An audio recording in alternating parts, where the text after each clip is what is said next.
Hello, Silas here with my friend Stephen, once again to finish up a conversation that we had on a book called Marry Him, The Case for Settling for Mr. Right, because Stephen has finally been at Mr. Right. I think it actually is a good way to actually end this because I think we started this conversation right before Stephen started this relationship, and then now Stephen will tell us the news that he just recently got into it towards the end of this whole thing.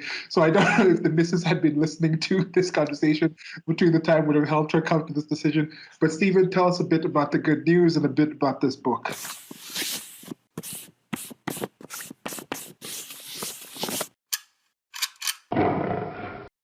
Sure. So for those who don't know, I mean, anyone who follows me on social media knows by now I recently got engaged. I proposed to my lovely fiance, Christine, on Christmas Day.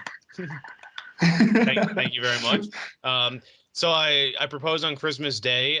We went upstate to my family. I had to work Christmas Eve, long shift, slept a few hours, but we left early, took the train up. I kept it a secret. The only person I actually told about was a coworker because he had asked me, what did you buy your girlfriend? And I said an engagement ring. And he's like, "Oh, very nice." And it was funny but like he met my family when he met her when they ate, but like he doesn't talk to anyone, so like I'm not really worried. I wasn't worried he was going to say anything. And so I got the ring. I held it. It was a really nice ring. It's actually silver, not gold, but this is the engagement ring. The wedding band I want to do gold, but I really liked the diamond design on top.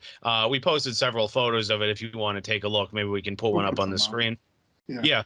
And it was Christmas Day in front of the family. I gave the phone to my brother, had him record it. We can also, if anyone wants to see the video, I can send it to you. Again, it's on social media. All my family was really surprised. It was really funny. My brother yelled out the F word during it. I thought it was really funny. And it was funny because we kind of got caught up in the moment. We didn't notice, but then we listened to the video later and we kept laughing about it. He apologized. I didn't take it personally. I think everyone was just surprised, but it was funny too because this was her first time meeting my sister as well as brother-in-law, and my brother-in-law says to her, he goes, "Hi, nice to meet you. Welcome to the family." And in one blow. And then and then it also, I should point out too, I did at Christmas. I mean, I've always loved Christmas. The 25th is actually the anniversary of our first official date. Not 25th of December, but we started dating in February. And also, this was actually her first real Christmas because she was raised Buddhist, so it's like they don't really, I mean, they do stuff for Chinese New Year, but she didn't really celebrate Christmas. I mean, obviously, Singapore is a somewhat westernized country, so it's like they're exposed to it, but like they didn't celebrate it because it's not like their holiday. But I thought it was really nice. Her first real Christmas, got to spend it with the family, got to eat, drink. We wanted to see some Christmas light displays. The weather was really lousy though. It was like super cold and no snow.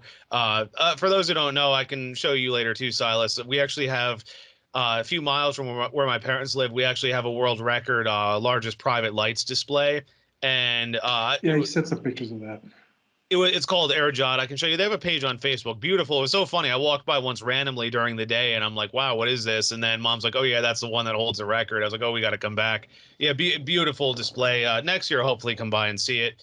So spent a few days with the family.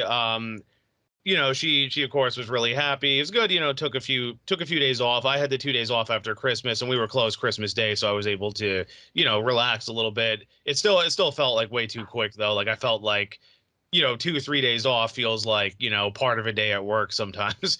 And had to come back like right away, but it was very good. And then everyone of course wished me well, and this also coincided, for those who don't know, I went back to management recently, so it was a good way to end the year, starting new management position, also getting engaged. So very happy overall. Regarding this book, I thought now would be a good time to wrap it up. There's still several chapters. Wrap it up, bud. Well, there's I mean, it's a very good book. I do recommend it, but I think like this ending part of the book gets more into specific examples of like stories about her friends or guys that she was involved with that she wishes she had gotten with. So, it's somewhat interesting, but I don't really feel the need to go through it. I think I'm just rehashing a lot of stuff I've said already. the book of course still has my high recommendation. I've learned things from it. I think other people would too. And again, I think this is a good place to wrap up. So did you have any thoughts Yeah. or comments on? Yeah. No, I think, as you mentioned, it goes into talking about her relationships, anecdotal experiences with different people and friends, and dating in cities. And with this book, it was Marry Him, The Case for Settling for Mr. Good Enough by Lori Gottlieb.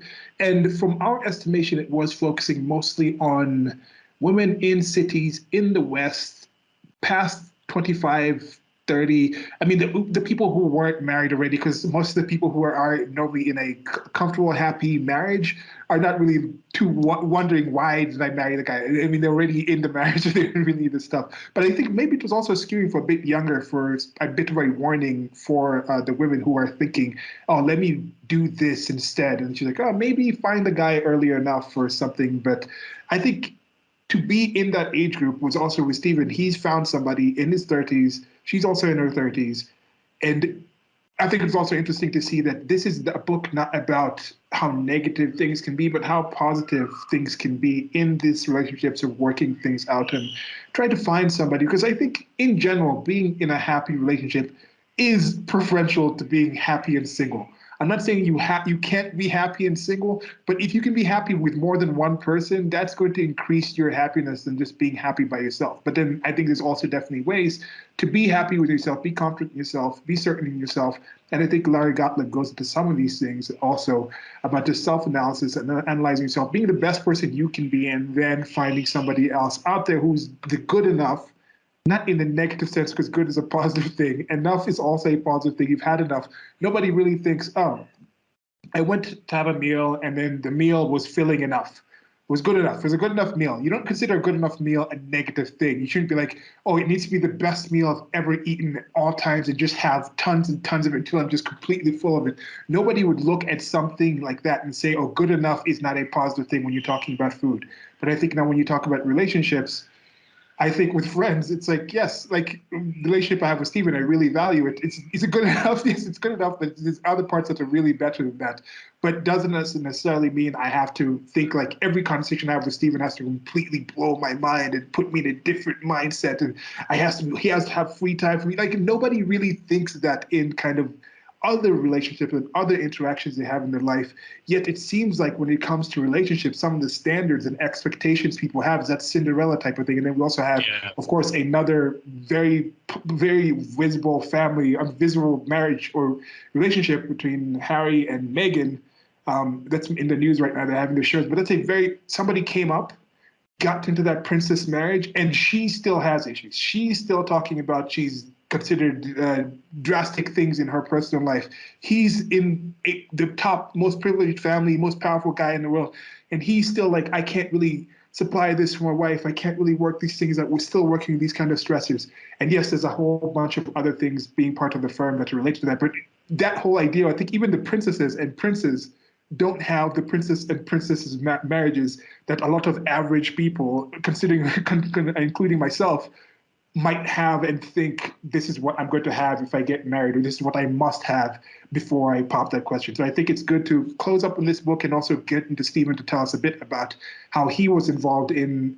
It's kind of a storybook type of fancy, storybook type of relationship. If you've been following on social media at all or whatever, we'll leave links over here. But he's very open about this. He's a very caring person. Like, I'm not surprised that Stephen is this caring. I hadn't seen him in a relationship. I think the whole time we've known each other, you haven't been in a relationship, have you? Well, I dated Stephanie for a bit, and then and then the only women you've seen me with are Christine and Stephanie. Because remember, Okay. yeah, and then we broke up a bit after the I pandemic even started. remember stuff. You remember Stephanie? I know you do. Oh yeah, yeah, oh yeah, yeah. I used to have that many pictures of her, which is already suspect. That's already sus. Like you see already, like Steven from day one was just very open and met this person, just like blasted everywhere, just blasted all over the social medias. Still is in there. It's been a not a storybook relationship, a social Facebook, not a Facebook, almost a Facebook relationship because there was also the meeting through there, but it's also been out there. He's been very open and and pleasant about the relationship. And it's really good to see. I'm really glad Stephen has found someone like this. And yeah, I'm interested also to hear, we talk about some of these things off, but it's good to be specifically talking about that in the topic. So anything you want to say of what I've said, or I'll just read the excerpt about this. Let me think. Yeah, I'm very lucky. I'm very lucky. Obviously, Christine's a great lady. I don't know if you saw our recent photos. It was kind of funny because on our first official date, we actually went to Times Square. You know, she loves Times Square. For me, it's kind of whatever. But again, it's like I'm American. I've lived here since 2009. I've been to Times Square how many times? Times Square is my backyard, basically. Yeah, it's like But you you know, walk through it every day. Yeah. but she loves it, so it's like, okay, let's go there. And it was funny because on our first official date, we took all these photos outside, and at one point she held her hand kind of on my chest like this, and one of my friends from high school wrote, "She's already posing for a ring, fam." And I was kind of like, wow, at the time. But then it was funny because after she got the ring, we went back to the same spot, and I had her pose with the ring on in the same, like, way. I thought that was fun. Yeah.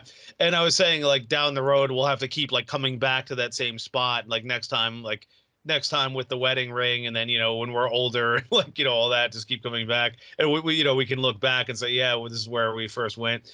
um let's see what else I want to say. Yeah, we post a lot of stuff. We've been doing some reels. She's been getting me to dance. It's pretty amusing. Yeah. Yes, It's it is. well, I mean, hopefully get more viewership. Timothy and Kyra said they would do a similar thing. I'm like, yeah, I'll definitely stay tuned for that. So yeah, it's a lot of fun.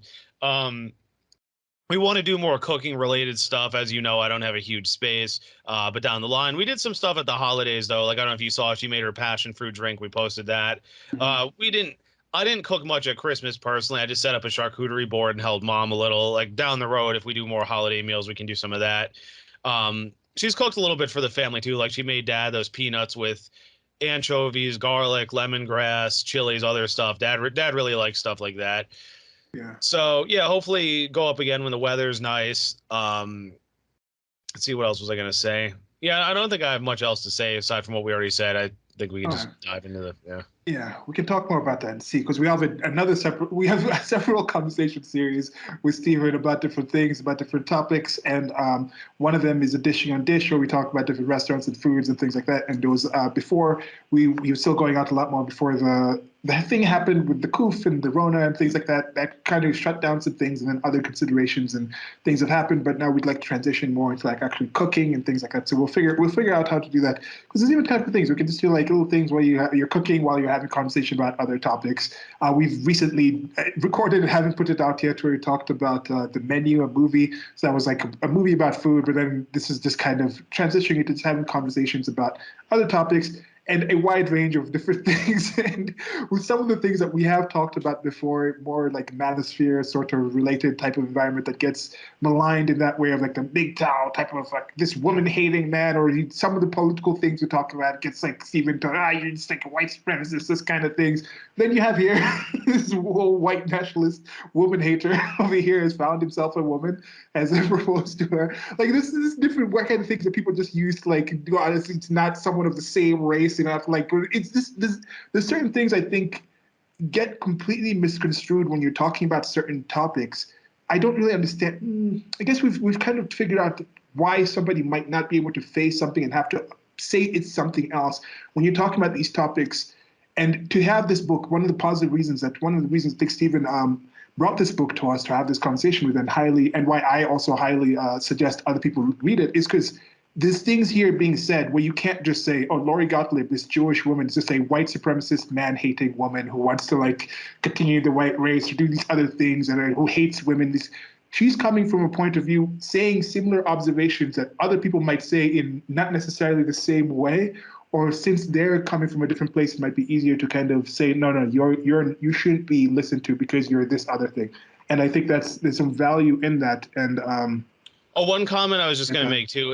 You sort of touched on it a minute ago, but like a lot of people don't get, like, a lot of the manosphere stuff is just self-improvement. And like you yeah, said that yourself, that like some of your favorite stuff in the manosphere is self-improvement. Like, what do they say? Like, yeah, there are the black pill guys who say, oh, it's all biological. If you're not tall, naturally good looking, all that, you'll be single. But there are a lot of guys who say, say yes, women naturally desire some of that stuff, but if you can't, there are way, you have to offset it by getting in better shape, getting your finances in order, developing your style, becoming more confident, all that. Like they're saying, do all this to become more attractive to women. Whereas my criticism of a lot of the feminist stuff is that it's more just men should accept you however you are, no matter what you That is a look very like, key all that. thing. Yeah. It would be like, you're obese, fine. You slept around, fine. Men are just supposed to accept it. Whereas here, okay, these are things that women desire. If you don't naturally have some of these things, okay, here are things that you can improve on. I think that's Yeah. pretty reasonable. Yeah. Yeah. That's one thing that I noticed very early in listening to the manosphere type of stuff. And the people, there's a wide range of things. Just like if you talk about feminist and pro-woman type of things, there'll be a wide range of things. Some things will be more like activist-wise. Some things are more just like, oh, become, some people, for being, some people are, so for some people, being a feminist is being a good housewife, being a strong mother and taking care of kids, not having to work out so much. For some people, it's going out there and trailblazing in different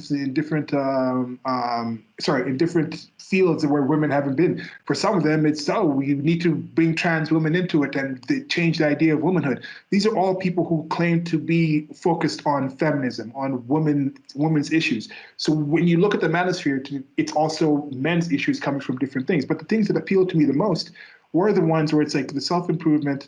And then, yes, I did notice that some people got to a point where it was really that whole thing of like, where did she hurt you? Or like, who hurt you in the past? Where you could tell some people were in really dark and harmful situations. And you could understand why they had a negative reaction after it. But I like the aspect that whenever it got to the point where it's just blaming the women, without saying, why did you pick this woman? Why didn't you leave before the red flags? Why aren't you a better person? Because eventually I started seeing that, hey, some of the things saying, yeah, get out there, work out. Get out there, focus on being financially stable. Get yourself a house. Get yourself, men going your own way was not necessarily just like a man going your own way, just hanging out with men or just keeping women away. It was like being able to be an individual that stands on your own. And that was aspect that appealed to me. And then I started asking some of the people, like, don't you realize like everything doing here is just going to make you more desirable to different sorts of women? Because if you need all those things, if you're actually poor, if you're actually out of shape, if you don't speak well, if you don't have friends, if you don't have like a general status in the world, then you're going to be attracting a certain sort of woman. You're going to be at a certain level where you're only good enough for a certain sort of woman. That's just the basics of reality. So if you improve, maybe part of why this going your own way has been so appealing is because of who you can actually attract. But then once you get better, you're also now getting better women in better situations. It's like if you've driven only, if you've only had like a negative experience in something, if you've only had negative experiences in rainy days your whole life, doesn't mean somebody can't have a positive experience in a rainy day. So that's kind of, yeah, that's the best example of it. But yeah, go ahead. Well, because something to Andrew Tate, controversial Andrew Tate, said on Pearl's show recently, actually before he got arrested, was like this woman was complaining, like, oh, why are they blaming the women? Oh, some of these men just sit at home watching porn, playing video games. What do they offer? But then he made the point. He's like, yeah, but reality is punishing those men. They're Mhm. at home, they're lonely, they're miserable, their health isn't good, all that. It's like, so then it's like they can either continue to live like that, die alone and miserable, or okay, how do I improve to get out of that? Whereas the concern with a lot of these women, we've talked about this a lot, but like a woman will sleep with a guy who's a bit out of her league and then think I can get any man, and then years later realizes, okay, that man didn't want anything with sex, and then at that point it's too late, and it's like, so she gets punished too. It's just down the line and it's much harsher. Whereas with the men, a lot of us, it's more the punishment in the here and now, but like there also is that opportunity to sort of reverse course depending on how we live. Yeah. Yeah.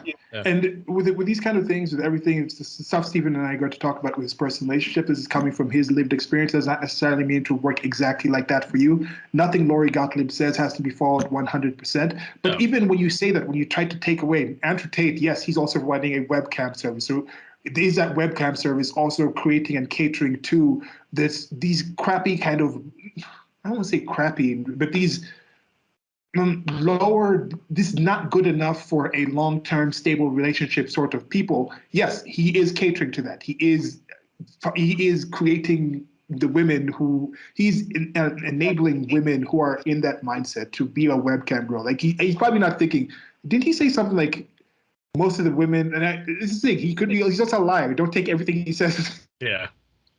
What is the truth? He said like most of the women who are on his webcam girl service were his girlfriends first, and he convinced them to do. So he's kind of in that kind of pimp type thing. That's just it's icky to me. And then so of course, what sort of guy is the guy that's spending money on webcams? What sort of the girl is the girl who would actually be part of the webcam type of things? These are kind of the considerations where it's like, okay, so I can understand why people will be apprehensive about what he says. But if it's raining outside and Andrew Tate tells you it's raining outside, you don't have to question it. You see it raining. He's wet. It's falling. You can walk out and see the rain. You don't have to be like, is it really raining, Andrew Tate? Because you hate women.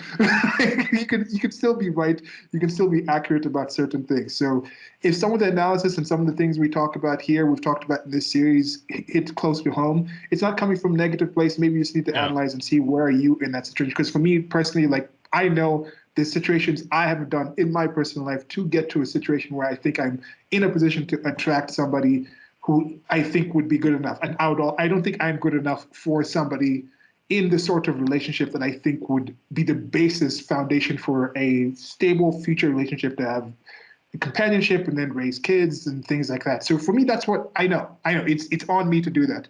But too many people, as you said, Stephen, as it's positive in this book, this is saying like, what is it with you? Look at yourself. Look at what you can change and improve in your decision making, the past and your personal self in order to go forward. So I'm just read the blurb for the last time. I think this is going to be part 12 or 13 of this. We've done several parts. As Stephen said, the last couple two, I think we did a couple of chapters together because things were getting kind of repetitive on it. Okay. An eye-opening, funny, and painful, and always a truthful, in-depth examination of modern relationships and a wake-up call for single women about getting real about Mr. Right. You have a fulfilling job, great friends, and the perfect apartment. So what if you haven't found the one just yet? He'll come along someday, right? But what if he doesn't? Or what if Mr. Right had been, well, Mr. Right in front of you, but you passed him by? Nearing 40 and still single, journalist Lori Gottlieb started to wonder, what makes for lasting romantic fulfillment, and are we looking for those qualities when we're dating? Are we too picky about trivial things that don't matter, and not picky enough about the often overlooked things that do? In Marry Him, Gottlieb explores an all too common dilemma, how to reconcile the desires of a happy marriage with a list of must-haves and deal breakers so long and complicated that many great guys get misguidedly eliminated. On a quest to find the answer, Gottlieb sets out on her journey in search of love, discovering wisdom and surprising insights from sociologists and neurobiologists, martial researchers, and behavioral economists, as well as single and married men and women of all generations. So that's the last time reading this. And as I said, you can also switch around this thing to say like Mrs. Right might have been Mrs. Right in front of you. And there's also some men out there that have some, but it's not, in my experience, it's not as caricatured. So say, oh, you don't want an experienced woman. You want like 20-year-old virgins. Like, who's saying that? Like, how many people are really saying that? But the kind of woman who says, I must have a man who's over 6 foot tall, who makes over six figures, and it was a 666. So the other 6 inches, you can kind of think of where those inches would be.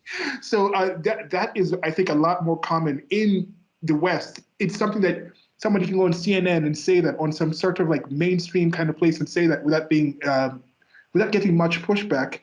But how many times did you hear like the Andrew Tate? Look how Andrew Tate is actually treated by going out there talking about this virginal type of things. If you say something like that, how many men do you really hear out there, or given a public platform out there with a lot of general support, saying yes, men, don't settle for anyone who is past 25 and not a virgin? How many times do you hear that? But you hear the 666 is a common thing. Yes, man must be tall. Man must make more money than you. Man must be this and this in bed and all these type of things. Those are things that I think are more mainstream in women's help for relationships sort of things than the whole like virgin type of bride type of thing is on the man side of things. And maybe I'm wrong. Maybe you can show me some statistics or find something, but I'm also more into hearing what the men have been saying, and I don't hear it that often. And I've listened to some very strange type of people on the right. But yeah, go ahead. I was just going to comment too, because like Pearl interviews a lot of men, and she's talked about how like a lot of guys said like, yeah, I'll get with a woman who's had up to 10 partners. And I mean, 10, you go back a few decades, like if you had more than 2 partners, you were a whore basically. And it was like, then some guys are even like, oh, if if we have chemistry or whatever, yeah, I'd go up to 15 or more. It's like, and think about how high that is by historical standards. Because then, like, there's this woman who comes on Pearl's show a lot. Her name is Denelva, and like she always gets blasted by the audience. And she Why do they makes keep coming back?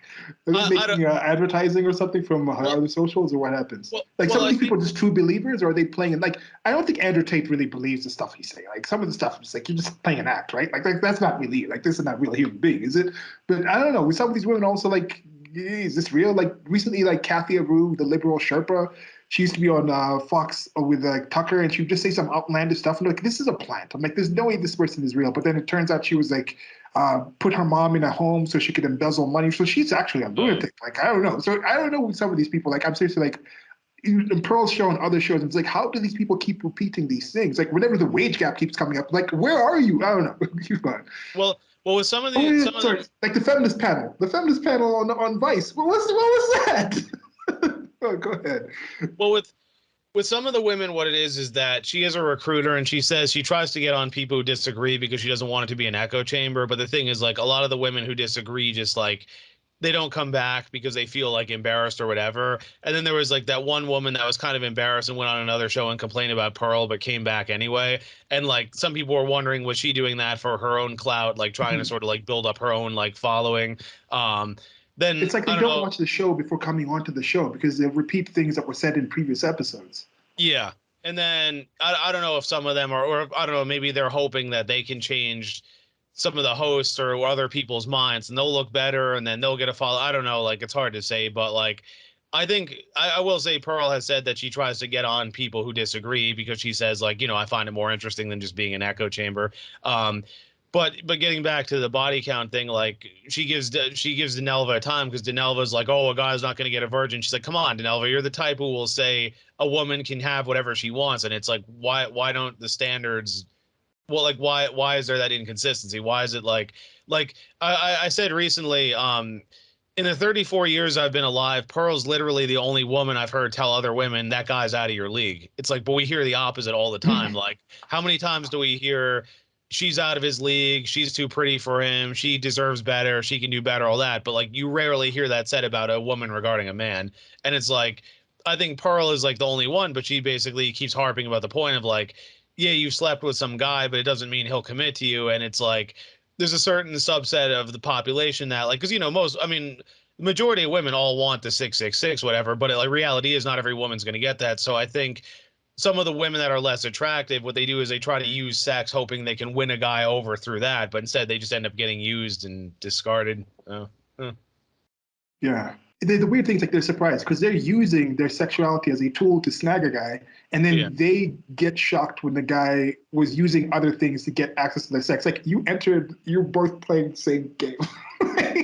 You're both yeah, playing the same game of using sexuality as a tool rather than sexuality as a expression of something that already exists. Like it's something that's like and as the thing that's the key thing that was here with Gottlieb's book was talking about the difference between what are you looking for? Is it just dating or do you have happy marriage in mind? And for some yeah, people they don't.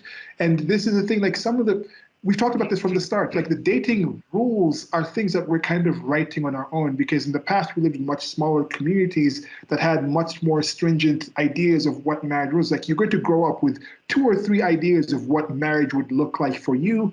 And by the time you got to the marriage age, which was around 16 to 25 for most people, 16 to 26, for most people, if you are somebody that would get married, that would be it. If you pass that time, you're probably not going to get married.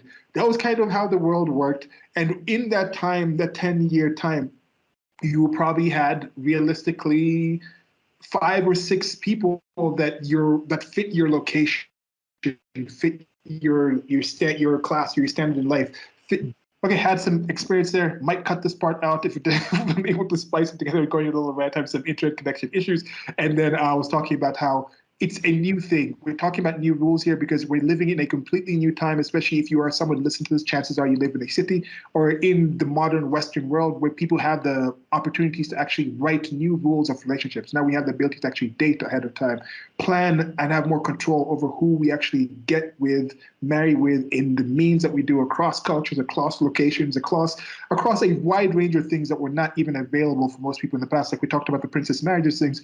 That's another thing from my teens. I was like, why are people talking about princess marriages? If you actually look in history, that was such a limited situation. Just the life of princes and princesses is very limited in what you can do and what you can't do. And that's why I was also surprised with the Sussexes, why they're complaining about certain things. I'm like, what did you expect as entering that kind of life? That's not a life you enter if you want freedom. That's a life of restriction and regimentation and limitations and control and things like that. And I also understand with Harry, he was in that, so why didn't he prepare her for that kind of thing and tell her, like, are you really getting into this? Because he'll say, like, oh, I'm so glad to have found someone that was really amazing at this. And at the same time, she's like, okay, he wasn't able to handle these things that were part and parcel of the life. So it's like, which one? Is he really amazing at handling it? Or was she not able to handle it, so you had to actually leave the whole situation? So it's a kind of, it's a smorgasbord, it's a mess of things. So just in my experience, people need to understand we're writing these rules. These are new experiences, these are new things to do. So I understand the struggles and questions of people. But in the past, many of the things that people say we have to do it this way were focused primarily on marrying and being in a stable enough situation to reproduce and have kids that are part of the community, that form of marital relationships occurred. Now, when you start taking that basis and applying it on something where people are not thinking about kids, they're thinking, let's cohabitate and live for this long. Let's have polygamy and these kind of things. We're switching it. Those are different things, mixing different things that are not working in the purpose. Like I say, we need a different term for the sort of, I think marriage should be kept pretty much man and women for kids. I think we should keep that term for that and then start talking about cohabitation, coupling.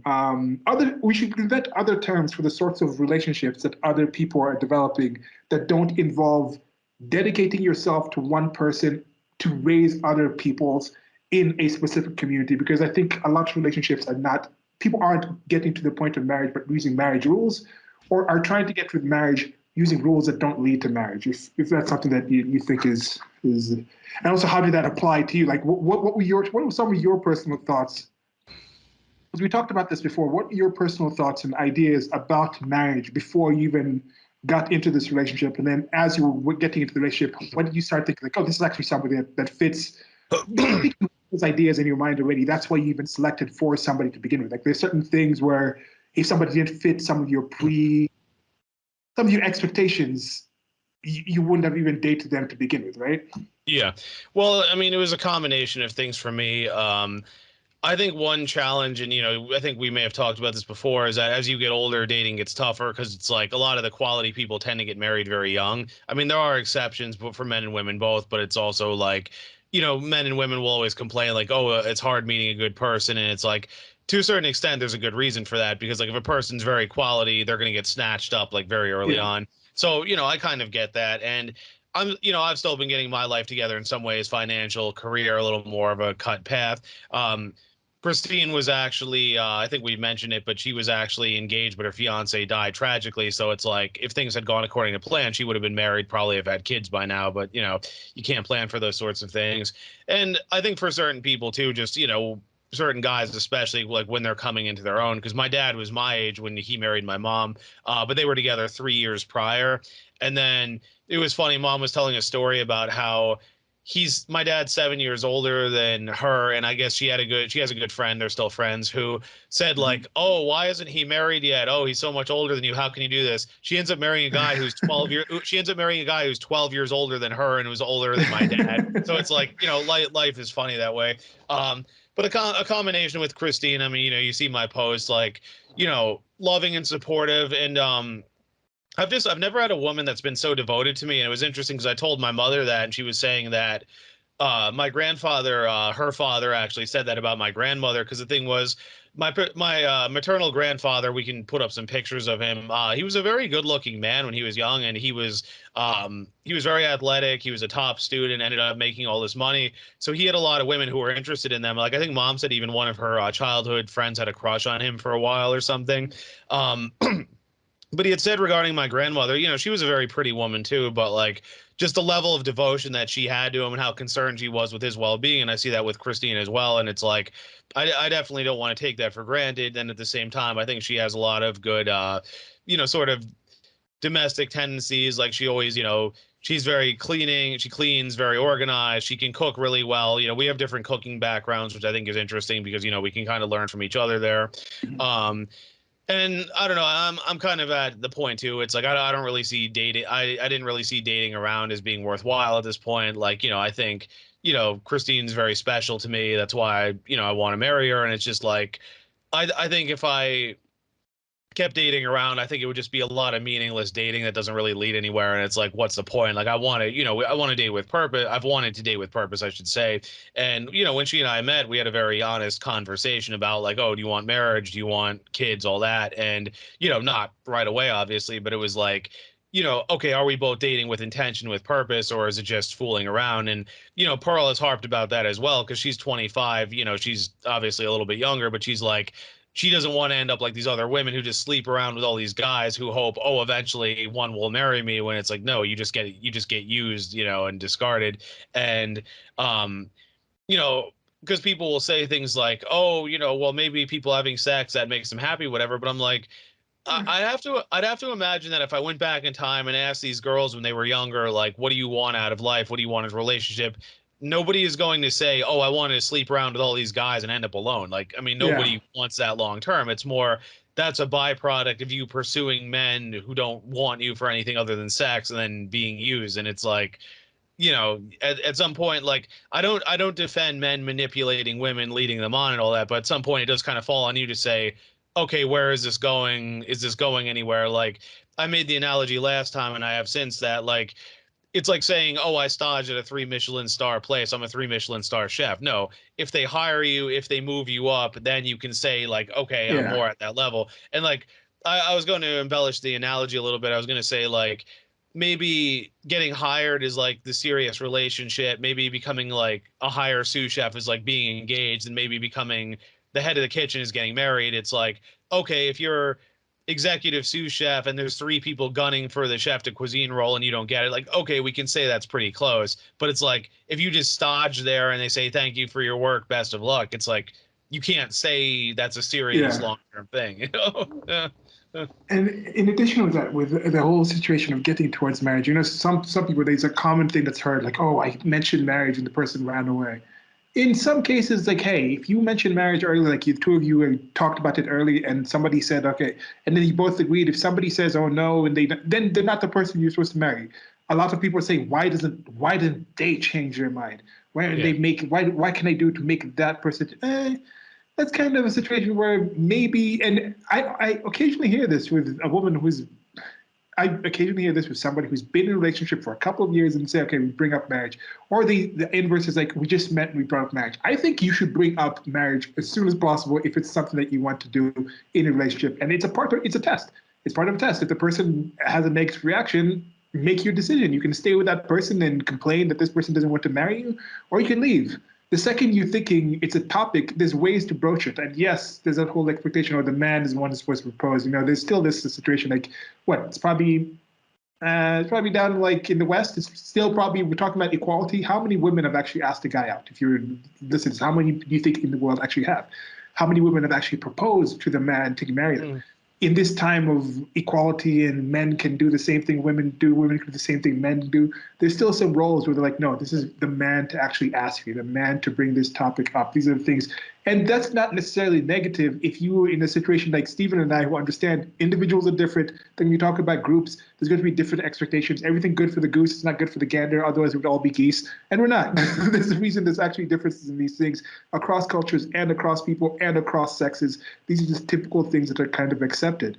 And people take different roles. But I'm not saying the woman has to propose, but I think if you're somebody that wants to get married, what is your responsibility to actually bring it up? And next, what is the difference with you personally? Why are you a marriageable person? Because often someone will live their life in a certain way for 20 years, 10 years, 15 years, and then all of a sudden they'll get to a certain age, a certain time, and say, okay, now I'm ready to get married. But everything they were doing in their past, was that things that are leaning towards getting married, or were those things supporting a life of bachelorettehood? So there's like everything I was doing as a bachelorette, the friends that I've met, the life decisions that I've met, my future abilities, my outlook and things like that. I've invested into what living as a bachelorette is. And now, me as this person who has lived a life as a bachelorette and put 20, 15 years into this, all of a sudden I want to be a wife. And now the same men in the same group that I'm in are supposed to now find me attractive as a wife, or all of a sudden being in this one group, I'm now supposed to be able to be attractive to a different group of men that I've not been paying attention to, while paying attention with men who just want relationships that are dating. So I don't understand why some people just have that switch. Like, what have you changed personally about your life that means, like, if you apply for a different job, if I've been practicing a certain type of cuisine my whole life, I mean, working at a restaurant, Italian restaurant, doing all that thing, and all of a sudden say, okay, and I don't want to work in a restaurant, in Italian restaurants anymore. I want to now work in a Chinese restaurant. I can't just switch there and expect them to find me as desirable because I've been making one sort of meal in a certain way for my whole life. So I shouldn't be like, why aren't Chinese restaurants hiring me to make Chinese food? It's like, no, because you've been looking for people to make Chinese food. Like, you've been invested in this.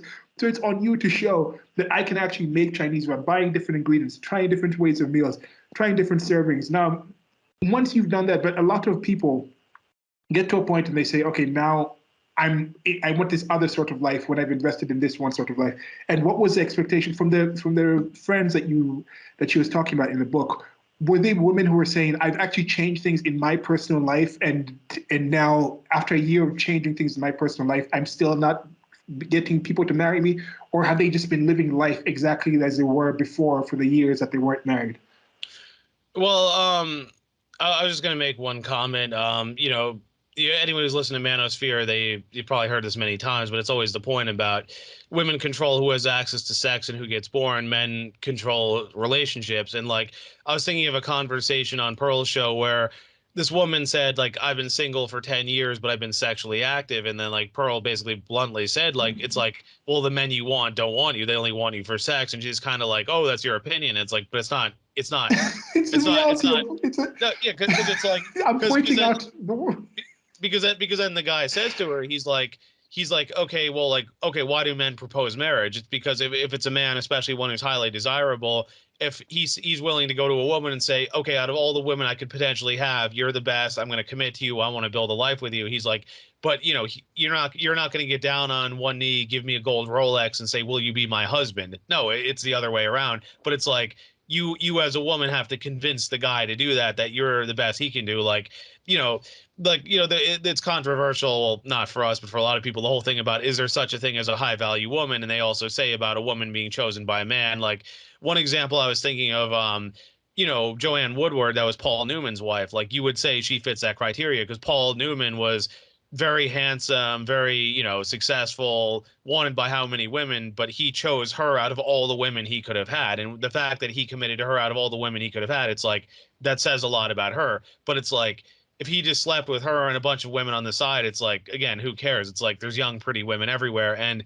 you could see that woman was getting bothered, but it's like, again, at the same time, it's like, well, if these men wanted anything with you, they'd either marry you or at least like, okay, a long-term relationship, fine. Like, my sister and her boyfriend, they're planning on getting married as well. They actually went ring shopping recently, but like, they've been together 12 years, so it's like they're basically married. It's just more of the formality. But like, I've even referred to him as my brother-in-law because it's like they've been together so long, like, he basically is. But it's like something like that, like, oh, okay, we can say that's de facto married, but it's like, just because you slept with a guy, it's like, okay, where is he now? Yeah.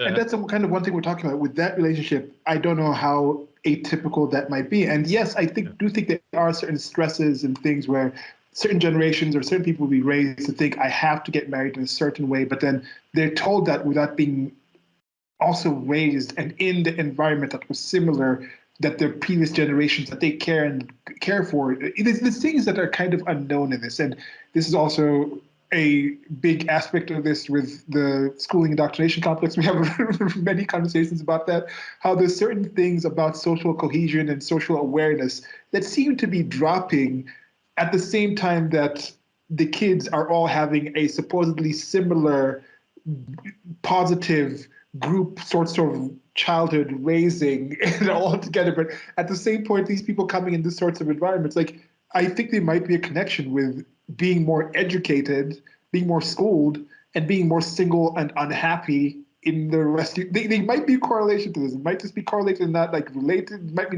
not causal, but I would not be surprised to find a correlation. Like you'll find the more single, unhappy, like what was that thing that was like the most unhappy people in the United States of America due to some study were single women, and then they're like 45% of women by 2030 are going to be like single, and it's Yeah. like I bet that 45% is also going to be a lot more educated than this 55% that is married and happy, and I'm not necessarily saying it's the schooling itself, but there's certain things that happen in, I think, this artificial state involved environment that don't necessarily prepare people for living in reality and having some sort of independence and self confidence. And I don't know, I could be wrong with that because I guess still the majority of people who do go to college probably still get married, but I still think there will be, it's the kind of thing like with jail.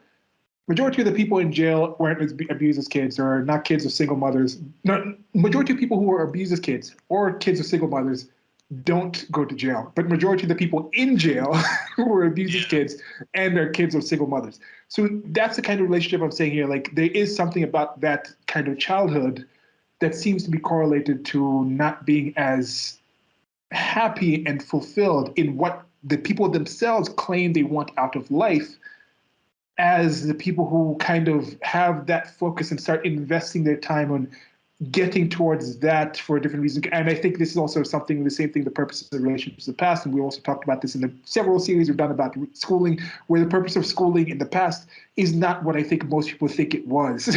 Just like I think the purpose of coupling and courting in the past is not necessarily what people definitely thought it was. And talking about high value women, look at someone like the Queen of England. She was like, before the Queen Elizabeth, she did pass. She was the highest of highest value. You marry her, you literally become a king. But how many people could actually viably marry them? How many people were just like, I'm desiring her because she can make me a king? That's not a mentality that's actually something out there. So it's another thing with the valuation the people look for in partners is an entirely different thing that people don't see. So now you're talking about, just tell us a bit about kind of a little overview. If there's some anecdotes or some friends that kind of stuck out, like what was their expectations, what were happening in some of their relationships that wasn't working, maybe in these relationships or other things that you've seen that you saw that worked in your relationship, maybe. Well, I think I had mentioned before we started recording that I had conversations with my parents, especially my mother, about like what goes into a successful marriage long term and all that. And they talked about the importance of compromise, and I think a lot of people don't understand that now, especially like the idea that like, okay, you're not going to get someone who's 100% of what you want, but it's like you accept, okay, certain shortcomings from them, then you have certain shortcomings that they have to accept as well, but you also influence each other to a degree. Like my mom was saying, I thought this was interesting, how since she's been with my dad, she's gotten better with money, but since he's gotten with her, he's become more organized. So it's like they've sort of influenced each other positively. So like with me and Christine, for example, like I've gotten better with money because of her, because she has an accounting background. She's very good with money. So, our arrangement where we grocery shop, we buy stuff on sale, all that. But then like I've also like bought her supplements. So like I've tried to get her to take vitamins, keep her energy levels up, things like that. So it's like, we kind of influence each other in that way. And then, she's bought me shirts. So it's like, improve my style a little bit, things like that. So I think that's important. And I think, being honest and open, I mean, that's almost cliche at this point, but I think that's a big part of it. I think having a very like, having very clear plans about the future, because mom was actually critical of that whole love conquers all talking point where like Yeah. people people get with each other and they just sort of hope for the best. Like for example, I think I might have mentioned this before, but I had two relatives that like my mother could tell since day one were a bad match, because it was like one came from a wealthy family and just wanted to spend money, the other had no ambition and want to make money, and you're like, okay, this isn't going to work, because it's like one wants to just spend all this money and then the other doesn't have ambition, it's like, this is completely unsustainable. And like, yeah, maybe when you're young and good looking, like, yeah, the sex is good, you're physically attractive, but at some point that's going to fade. And then what? We've talked about this before, I think, with in general how men have some ability to kind of become too critical of each other and not really support each other. Like, oh, you're upset, you shouldn't be upset, man up. Like, oh, they tease people for certain things where they could be more caring and supportive and say, nah, this is not, I mean, that's bad, but we're here for you. Like, it's okay to have some weakness here. So, and then I think there's an inverse. Now, maybe this is because of the caricature of how some people might think men exist, where something we've noticed where women seem to gas each other up to a certain level. Maybe they think men boost each other constantly. Like, men are always talking about how great men are and just think men are great. Like, that's not how it really is when men are together. Like, they're very critical of each other. So this negative aspect of gassing each other up, saying everything's okay with you, you're perfect. If you're perfect, why do you need to change? If you're perfect by yourself, why do you need a man? And you can't really, some of these things just won't work in your mind. If you think everything in your life is okay, you have to be living in a certain way. If somebody comes in, you're going to think, now everything's okay with me. So why should I change to this person? Why do I need this person? Why should I allow this person to help me out to do this if I'm already doing it perfectly myself? But you can get to a point where you can realize I'm doing this good enough, but I can do this other thing better. And if I can pass it on to this person, they can do it to a good enough position as well and free me to do this other thing that I can do for that person. That's kind of how I'm looking for in relationship. And that's also part of why I'm thinking the sort of place and location that I want to live in that I think would be positive to have kids. I'm not in a position yet to be the kind of man that I think would be good enough to supply for a woman and have kids. And so I'm not looking. I'm like, I need to do more on myself before I can get to that point. And then once I'm at that point, then I can contemplate and see, with a few people left at my also accelerated age and lower standards, to see what's good enough. Once I've reached the point to be good enough to think to be a good enough man, what's the good enough kind of person I can find in that situation? But that's not necessarily what people think. People think I'm perfect already, so I need a perfect person. I need a perfect relationship. But you're not perfect. We're not perfect. So we're not going to have a perfect relationship. So what fits for me in the position I'm at? I know there's certain relationships I could have at this point in my life right now, but I think they're lower than what I would be happy with. So I think I would make the person who would date me in that position unhappy. So I don't even want to enter that. The future would be positive. So I think that's something that I think is negative. If you think you're perfect already, that's not, very few people are actually as that good in anything for you to actually enter a relationship thinking I am completely perfect as is. That's not a positive position to start pretty much any relationship in any kind of sphere. I don't know. So I wanted to actually pull up. I didn't want to read too much from the book, but there's a good chapter where she visits with her rabbi, and it's an interesting story because I guess he was considered another one of like the experts here, and like I guess he had helped, like, let's see, he had actually been, what was it here? He had been named the #1 pulpit rabbi in America by Newsweek magazine. I guess he helped a lot of people with relationship and stuff. And she basically starts off. I'm not going to read the whole thing, but summarize a few key points which relate to this. This is chapter 23, by the way. So she talks about like how important are sparks, and he basically says like, the biggest predictor I've seen whether a marriage will work now has nothing to do with sparks, but how similar two people's expectations are. If they have very different expectations in the marriage or very different upbringings that they haven't really worked through, it's going to be a struggle. I actually think that kindness long term is the most important and overlooked quality people should be looking for. And I think kindness should be, you know, Pearl has talked about this too, about kindness also does include honesty, though. And you're talking about women gassing each other up. That's not really being kind because you're setting people up for failure. Like, if somebody tells me, Steven, you deserve to earn $1 million a year, go apply for all these CEO positions, like, that's not being kind, because it's like, I know I'm not qualified for that. And then I'm going to waste time and energy rather than earning what I do now, but working towards something longer term, and time and energy is spent, which in the long run would pay off more. A good And example is I think the anecdote is like when you watch the singing shows like American Idol, and yeah. it's actually known like the people, the judges before getting to the final room are told to tell the really good singers, of course, go ahead, but they're also told to tell the really horrible singers, yeah, you're doing well. So they sitting outside the really good singers are practicing with the really bad singers. And of course, these people have families who haven't been honest to them and things already. So they're already gassed up from the families. Then they get there in the crowd. They see this person who's like a 9 at singing. And then they see the people who are like mid at singing. And then they can tell this, most people can tell the difference. And they can see, okay, the people who are mid are losing. They're failing. But the only people who are getting the yes from these prejudges are these top tier people. So they start thinking, since they're also getting the yes and the mid people, that boosts them up even more, and they finally get to the final judge and they're being set up for failure. And this is something that I think a lot of people do to their supposed friends and family. And I'm like, stop doing this to people. You're setting them up for a horrible, horrible situation.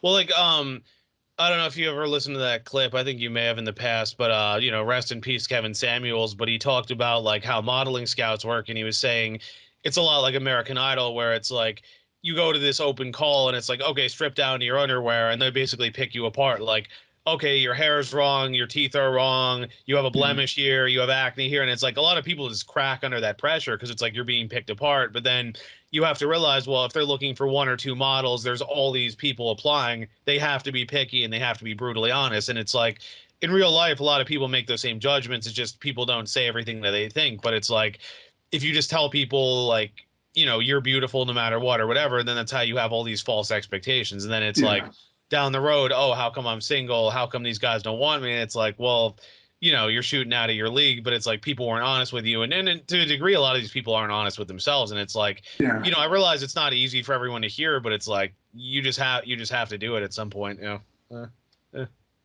right. So what else was I going to do? Let's see what else here. So Good. So I'm trying to think what else here. So, what should people think about more when they're dating? And he was saying marriage is like a construction in the sense that you're not just married to the person, you're married to the marriage and everything in it. The children, the past that you share together, the friends that you have, you're married to the whole thing. It's not just the individual in a vacuum the way when you're dating. Like he's like, when I look at my wife, I don't just see my wife, I see my daughter and the life we built, the friends we built and all that and so on. She goes, well, people who hold out for the right guy don't realize that. And he's like, when people are dating, they don't know that. I mean, they know it in theory, in practice, but they can't realize that, like, okay, once you're together, it's not just about you, it's about the kids. What will the kids be like? Is it a girl or a boy? Okay, how is that dynamic going to change? He talks about 6 months after his daughter was born, his wife had cancer, so they couldn't have more children. So of course, they had to go through that, obviously. But then when you're thinking about all this stuff, like, all the stuff you thought about while dating, like, is the person tall enough? Are they good looking enough? Like, all this stuff flies out the window because it's the practical reality. And um, he was saying, this is interesting. What do you think of soulmates? Soulmates are a beautiful notion to believe in once it happens, but it's a dangerous thing to believe in before you found the person you decided to spend your life with. There are many people you could be happy with. It's just that your soul develops in different ways with different people. And I thought this was kind of interesting too, because Pearl harps about this as well. Like the whole thing of, she often criticizes like a lot of modern women are selfish because they say like, my happiness, me, I'm leaving because I'm not happy. But with the marriage and kids, it's not just you anymore. It's the children, it's duty to your husband, all that. And it's like, and also happiness fluctuates too. I mean, like, I think of workplaces, like even the better places, like you have bad days. There are days where you want to quit, but it's like you can't just give up and run away. And it's like, especially when children are involved because they're dependent on you. And it's like, if just because your happiness fluctuates in a minute, should you abandon them just because you're not happy? Like that's a very That's the selfish thing. attitude. There is an aspect of that in society where that's to a point where people are supposedly just leave. Like this, in a marriage, you're going to leave. They're in a workplace. Somebody said something wrong to them, looked to them in a certain way. They're going to leave. They're going to sue. They're going to do these things. We've talked about the Sussexes again.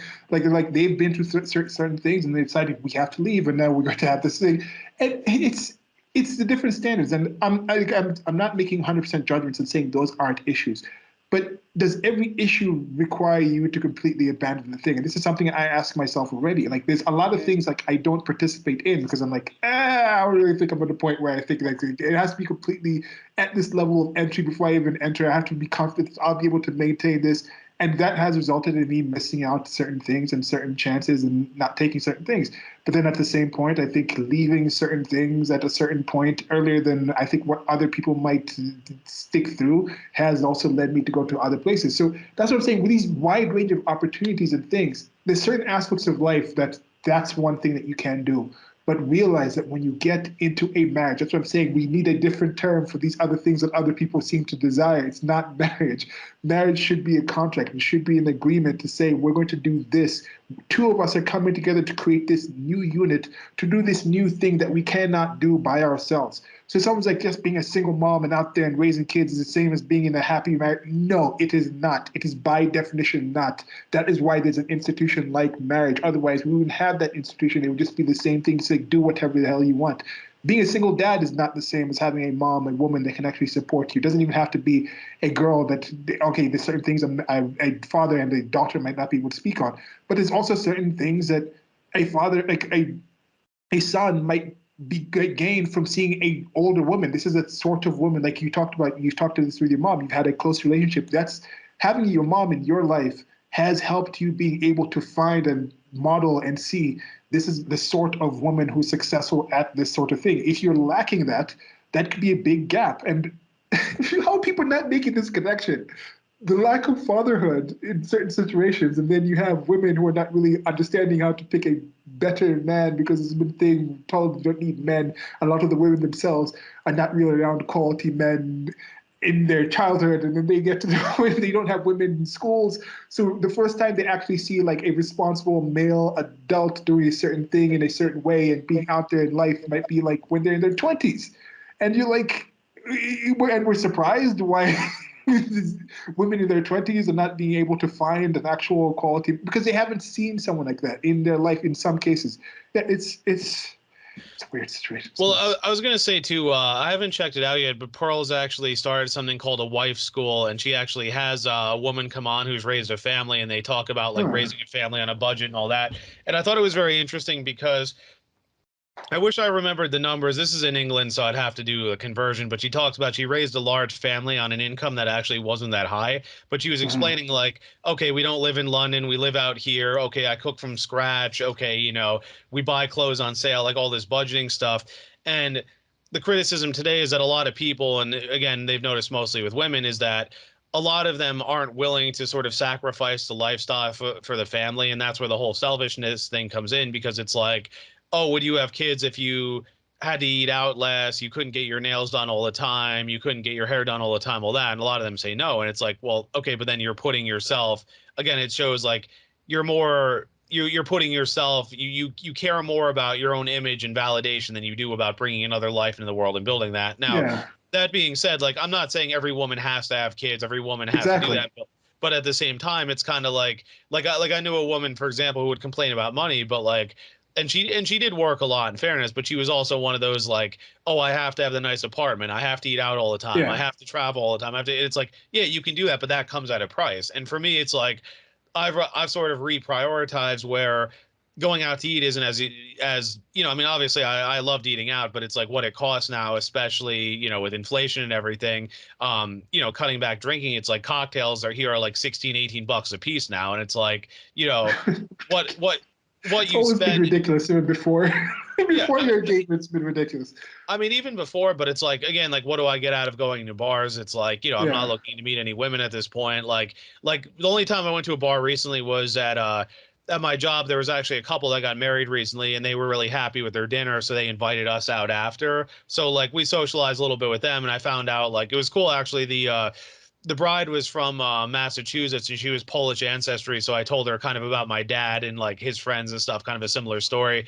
So Yeah. like that was fun, but it's like I wouldn't do that all the time because it's like this wine bar, which we like, but it's like, okay, a few glasses, it's like $50, and it's like you do that over and over, you add up what you're spending. It's not really worth it. So once in a while, but for me, again, re-examining priorities, saving for the future, all that. And I think again, like with those other people, or like with my friend who used to go to the wine cellar all the time, like, yeah, it's your money, do what you want. But like I ask myself, like, what is the longer term of that? Like, yeah, you get your hair and makeup done, yeah, you look good, but at some point it's like your looks are going to fade, and then what? Okay, you spend all this time and money. It's like it's basically a sunk cost. Whereas, okay, you invest in your child, you invest in the future. It's Mhm. it's a life, a legacy you're building with someone else. And when you get old, they take care of you and all that. Like I think of my dad taking care of my grandmother. I mean, up until the very end. I mean, she lived to be almost 100. I think of my boss Lydia took care of her mother, and mother lived to be 100. She took care of her, did everything with her, and her mother. I mean, raised her, taught her how to cook, worked in the worked at her mother actually worked at Felidia up until she was in her 80s, like, working the front desk and stuff. And then Mhm. when she became really old and needed help, Lydia took care of her in turn. And I think it's really beautiful to see that. But imagine if they didn't have that. Like, imagine if Lydia had just spent money on makeup and stuff. It's like, where would that have, Yeah. So I think it's like, for me, especially since I've been with Christine, just looking at that longer term future, where does this end up long run versus, okay, you have some fun here and now, but it doesn't really amount to much. Yeah. I think that focus part is key. Yeah. What I'm saying, like Yeah. how people switched around. Because if you've been investing, like someone would be like, I need to be a powerful X. I need to be a powerful lawyer. I need to live in this city at this sort of this standard of living.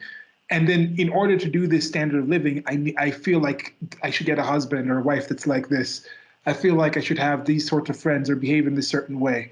So they put that external social life ahead of the personal individual life. But some people would say, instead of I want to do X, so Y must happen in order to Z. That X that you're focused on is key. Because for some people, it's like, I want to have kids. So once the kids is the primary thing, the job is going to change once kids are a possible thing. The friends are going to change once they're in a position to have kids. That's what they're going to be looking for. But for some people, they're looking, the job is what they want. And they feel like as this person in society, that means also having a husband. So they plug the husband in. That means, oh, my kids have to go to a certain school. Instead of saying, like, my kids have to go to a certain school to be a certain way, instead of just saying, my kids need an education. So if your kids need an education and you understand it's going to take these type of things in order to maintain that education at this location at this kind of cost, you say, okay, that's not going to work. So instead of that, let me move to this other location where I can homeschool, or I can find, let me go to that school. Let me go to that location where there's better things. And yes, there are some considerations with that, but I think weighing and figuring out which one is more important than the other one is something that maybe it's not been tasked for many women to do this in a certain way. I don't think they really understand. Maybe there's part of them they do understand why they say, like, I've accomplished all these things, so how come I'm not more desirable to men that I find myself desirable to?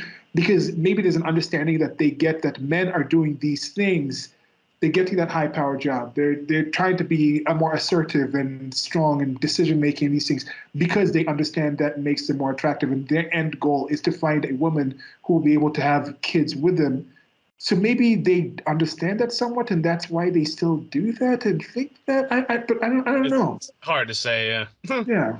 This is a key thing with some of this. I was wondering, like, what do people believe? How much do people believe in what they're saying, or even know? Because some of the things you might say it and think it's true, but have you ascertained that this is actually coming from a place of actual knowledge and solid empirical evidence and belief? I don't know. It's a tough type of thing to think about. Yeah. Okay. So So with this, go ahead.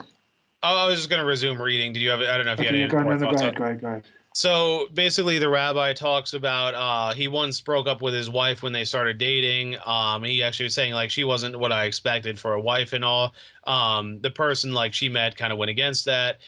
He said, he's like, well, what were you? She's like, well, what were you looking for? He's like, I thought I wanted someone to be with an intellectual, but that's not who she is. Because he's a rabbi, he wanted someone who was comfortable in formal settings, and she would, like, go out wearing jeans and stuff. And then he was talking all this stuff, and then she was saying, the marital researchers spoke to, so the differences seem cute in the beginning, but ultimately people do better with people who are more temperamentally similar. He's like, we're together not because of the differences, because of the similarities. There are deep similarities. We like and dislike the same people almost 100% of the time. We look at the world largely the same way. The way we think about raising our daughters very similar. Let's see what else here. The deep similarities overcame the surface differences, and it didn't matter as much as we built a life together. Um, let's see, whatever. The truth is, it's perfectly fine for me to go to formal dinners by myself because it's like, Yeah. it's what I want to do all that. And he said, over early on, I had this fixed idea of what a rabbi's wife would be, and over the years, it's changed to become more flexible. And I think about this. I've said this the same thing with my parents as well, because, like, you know, I've often laughed at how like politically they're opposites, but if you look at like the underlying values, they're very similar. Like they're both family oriented, they're both Christians, they're both like they both believe in living within your means. They're both you know, they both come from very stable families. And my mom noticed that when she started dating my dad, that he was very close with my grandmother. And she's saying, okay, that's good. That means he can probably treat women well. And then mom was close with her parents, and they loved my father. There was a funny thing my mom always brings up where my great uncle Al said to my mom after meeting dad, he goes, Chris, we took a family vote. You're out. Tom's in. So it's like, you know, the fact that he was very well accepted. So it's like all of that just very clicked. And then it's like the little surface level stuff. Like, okay, you can kind of work around like different shows. My dad's taste in music are slightly different because remember, he's 7 years older. So like when he was a teenager, she was a girl, and like, you know, music, because the music changes year by year. Like there's little things that Yeah. are different, but it's like that stuff you just work with. Um, you know, she laughs at him watching sumo wrestling. Those are literally things on people's lists. Things Yeah. like music. Like I've literally seen people who are like in their 30s and like, why can't I find a guy? This guy put on country music and I left. What was that? You told me something that was like so absurd that some woman was like heard. She the guy said it was something about like a movie and then the person just left. I no, it wasn't you, sure. Oh, It was they some hadn't movie they group. hadn't seen a certain movie, and it's like, oh, what's wrong with you? And I'm just like, why don't you Yeah, watch the like movie together or what? something?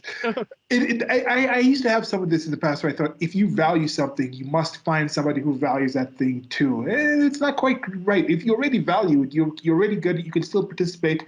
I think the key thing is that if you value something for valid reasons, even if for invalid reasons, whatever, as long as the person doesn't like abjectly hate the thing that you value, they don't have to be in love with it. They don't have to participate in it. They don't have to be like, oh, you like wearing formal clothes. I don't like wearing formal clothes, but I forbid you to ever wear formal clothes. That's Yeah. a different situation than being like, okay, if you're going to a formal event, maybe I'll do something else on that day. That's something that I think for a lot of people, it's when I know this person must do X because I like X instead of this doesn't have to be antagonistic toward X. You know, it's kind of the thing I think is positive. Well, because like with me and Christine, like she's more into spiritual stuff than I am, but like one point is like we both like the exorcism related movies. So like we watched the Conjuring series together. I showed her The Exorcist and I was like, "Oh wow, you've never seen that. That's iconic." There's things like that. And then Yeah. there's a few movies we watched together that she found kind of boring, but I'm like, "Okay." But then there's stuff that she watches on her own that like, you know, I may not find as interesting, but it's like, you know, it's like we don't have to watch everything together either, so it's like, who cares? Oh. Yeah. Yeah. Okay, let's see what else here.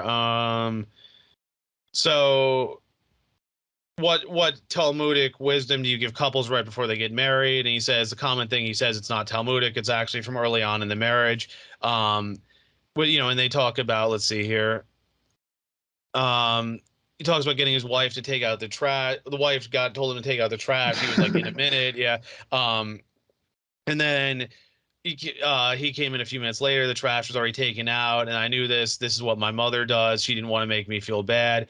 My wife was shocked that I was angry because she thought she was doing me a favor, but I didn't believe her for a very long time. This type of thing has become an issue between us. And he was saying, but that's many people. I think have an inability to believe that other people work differently. So it's like, you know, you don't realize like we don't realize that you have to learn someone in the way you learn a subject. You can't do it only by feeling. You have to actually listen to them and believe them when they tell you how they work. That's a very counterintuitive thing because we all trust our instincts about people, but you can be really wrong. Your instincts are based on people you know, and this person you're getting to know is not your mother or your ex-girlfriends or your sister.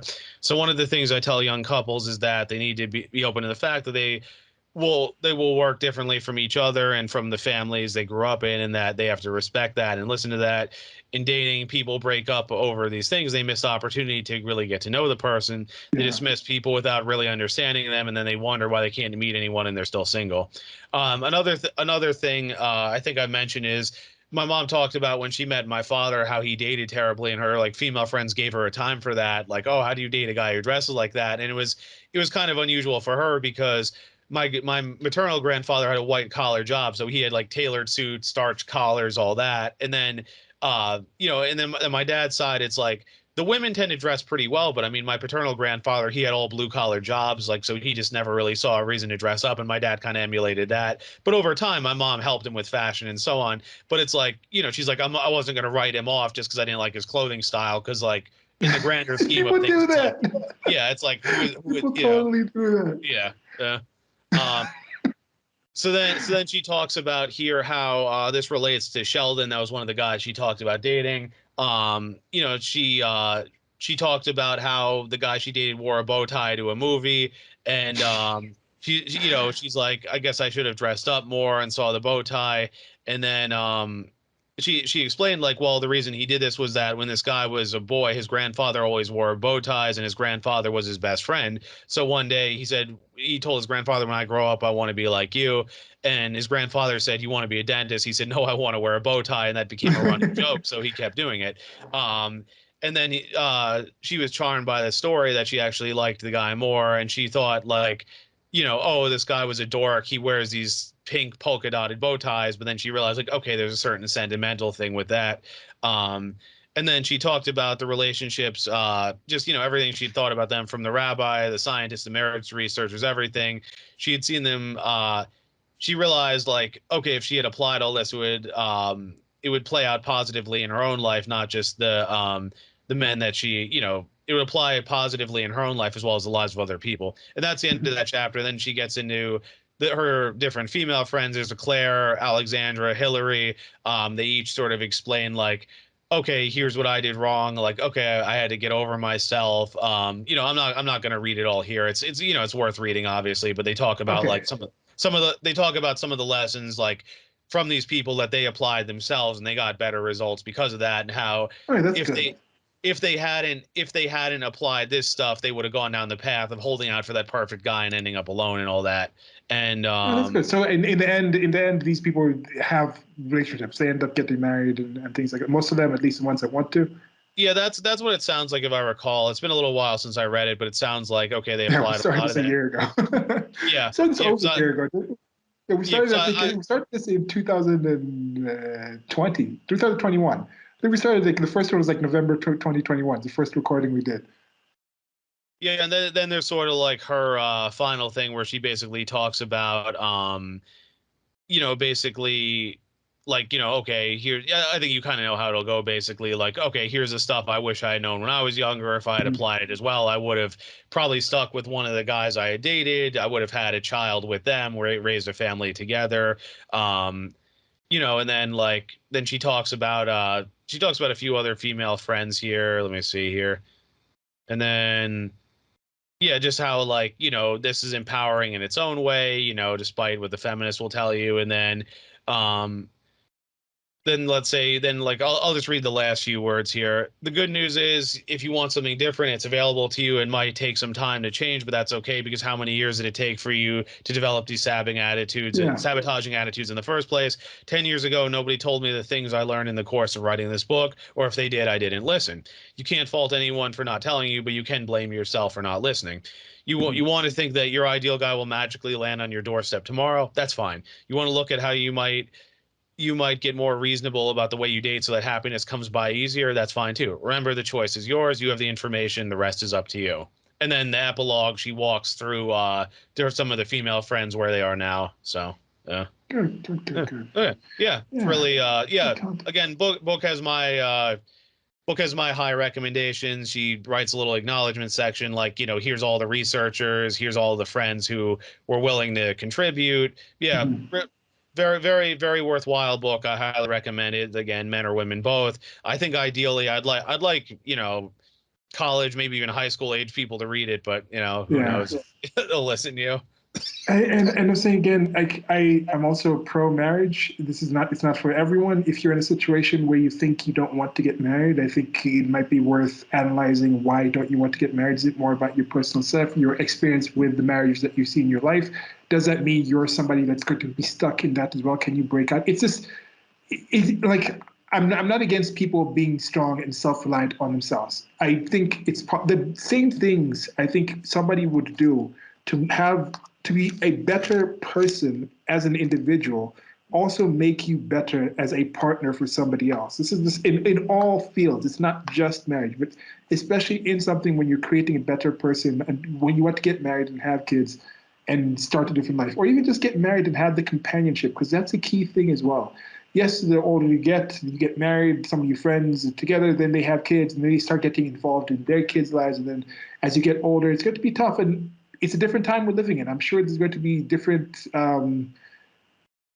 friendships and organizations and things done for older people to have different older single people to have different sorts of friend groups that don't necessarily where you're not I don't think people are going to be as lonely as you once were would have been in the past if you didn't have a family to be there. But just the care that you have, there's going to be less and less you can do as an older person.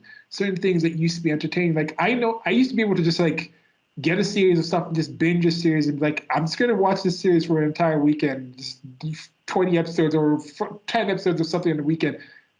Just thinking, sitting down and doing that now, it's like, no. Like, how interesting would the series have to be? Like, the last time when I did that was like, I got like The Queen's Gambit, which is really entertaining to me. But I was like, no, I'm not going to watch this 8 of them in one day. I mean, like, okay, I'm going to put this like once, okay, I'm going to schedule once a week to do that. Like, so certain things that you're doing now in your 30s, in your 20s, in your 40s, do you really think you'll be able to do the same things in your 80s if you're a single person? Or if you're just like with dating around, like you're gonna be out there in your 60s going to bars or dating around. Are you really still going to be entertained by that? Just at your office when the younger people are coming into whatever office that you're in. Yes, there's certain fields where maybe you're a CEO, maybe you started something, so there's going to be something that's really still gripping you. Maybe you're a creative and you're still creating things and you can do that in your independent self. But for most people, even if you're that creative, you could still be that independent self and have a wife and have kids. You could still be out there running a business and have a husband and have kids that are benefiting from that. I just really see very few things to argue that you being awesome by yourself would reduce your awesomeness by having another awesome person in your life that you can create other awesome people with. Like it's let's say whenever MGTOW sort of people just poo-poo marriage, like yeah, I'm not you've missed me that. Whenever the feminist type of people like marriage is an institution that just controls you, I'm like I don't know what the heck kind of marriage you're talking about, but that's not the marriage that has existed for most people, and it's it's a frustration for me, and I think it's positive with this book. Yeah, thanks for bringing it to us to have this Yeah, of conversation course. with. Yeah, Well, I was gonna say too. I was talking to Abraham last night. I hung out with him for a bit, and we were I was talking about just spending less time on social media too, because I mean, for me, it's like I try to use it more purposefully. Like, obviously, I love sharing stuff with Christine and food, but it's like I don't post as many memes and stuff because it's just like I'm focusing on building up my career, time with her, saving money, learning things. Like, I just want to use my time more productively because like I know one woman, for example, I was talking to about another friend, and like she's seemingly online like all the time, and like yeah. my friend kind of asked me like, does she work? Because it's like she's either on Twitter, she's posting stuff on Facebook, she's in group chats or something. It's like, when does work actually happen throughout the day? And like I was saying, even if I had like that much free time, like, is it really worthwhile? That's Because the it's weird like thing. Yeah. because there's a point like the thing is I used to participate in those group chats and I ended up leaving because it's like there'd be 20 people, everyone's talking at once. Like I'd wake up in the morning, there'd be 200 messages waiting, and by the time I've read through all of them and caught up, it's just like, it's like, and then by the time I want to contribute, the conversation's moved on, and I'm just like, how do you have all this time to read through all this stuff, respond to everything, do that in a few other groups, post on media, and have a job? Like, it just kind of like, it's like, what are you, Yeah, doing with and your these time? maybe these are the networks that I think might be Yeah, developed. I just don't think are quite the same. You're not as invested in that network. Like, yeah, can you really be that invested? This is part of the thing. Maybe part of the people who are more like in the regressive camp of the things, who are so invested in Twitter, politics, that kind of sphere. Maybe they're in that invest. How many of those people are truly in a happy, committed relationship that still think I'm happy at home? But unless Joe Biden does this thing in this obscure kind of way, I'm going to be super unhappy. It's very few people like that. You look at these people like a lot of people say, I'm not even comfortable in the body I was born with, so I can't figure that stuff out. I don't have friends around me who support my personal decisions, so I need to seek this validation and companionship and community from these other people that are not anywhere close to what a community actually is. Like these so-called communities that are called, they're not communities. There's no trans community. There's no LGBTQ community. I don't even tough. Like I don't think there's no like politically black community. Because what the heck do those terms yeah, actually even mean? Like what are you basing that actually on? There's like Dungeons and Dragons communities because they can understand this is all based on this game Dungeons and Dragons, having fun playing this, cosplaying and things. But then what is the trans community based on? mm-mm. What is the LGBT community based on? What is the politically black community based on? Like, I And to me, my heart goes out to these people because I think it comes from a point of lacking Yeah. personal relationships and self-confidence. And sometimes it's not entirely their fault. Sometimes they were broken by the previous situations that they have in their life, and they've been. It's a tough situation. I look at them the same way as I look at someone in like a rehab in a hospice type of injury with a physical injury. There's mental injuries because we are more than our flesh and blood. We also our brain and our social sphere and kind of aspect. And yeah, it's tough. And as you mentioned, I think marriage itself it's the codification, it's the political social construct that humanity created in order to officialize or standardize in whichever communities that you exist in the key aspect of living, which is reproducing, living with other beings, being social creatures. And that was such an important thing. So that key core of it is still as important as it's ever been. So I think many people have objections to that based off of all the other things that they think are added or that have to be in it. But I think if you're focused on that thing, you meeting with somebody, starting a family together, kids, I think, are a key part of it. If that's not your primary focus, I think a lot of things get kind of missed out in the definition. You're defining the term, you're approaching it in a way that I think is going to cause more problems than solutions. Yeah, because like I say with the social media thing, like, and my mother has sort of agreed with this too. Like, I still post certain things that like I think are valuable or I want to have a discussion, but it's also like people tend to self-segregate as we've all noticed by now. So it's Yeah. like it ends up being the same people liking your stuff and agreeing. The people who disagree just stop talking, and then it's like, do I really want to spend more hours of my life arguing with strangers, hoping to change minds, or is it the conversations go in circles and no minds change? It's just like after a while it's just diminishing returns, and it's like, I was thinking of this, this person who's always posting like contrarian stuff. It's like there's a certain point where it's like you're seeking validation, and it's like you say, we could compare that to someone who needs help or whatever, but it's like at some point it's like, okay, it has diminishing returns because it's like you're being contrary. Or like I was thinking, like there was that guy who was in the MAGA group, then went alt right, then went like full Nazi, and it was like you're trying to become more and more provocative to stand out, but you just end up Yeah. alienating more and more people, and you end up with nothing because then you appeal to a smaller and smaller, more fanatical fringe.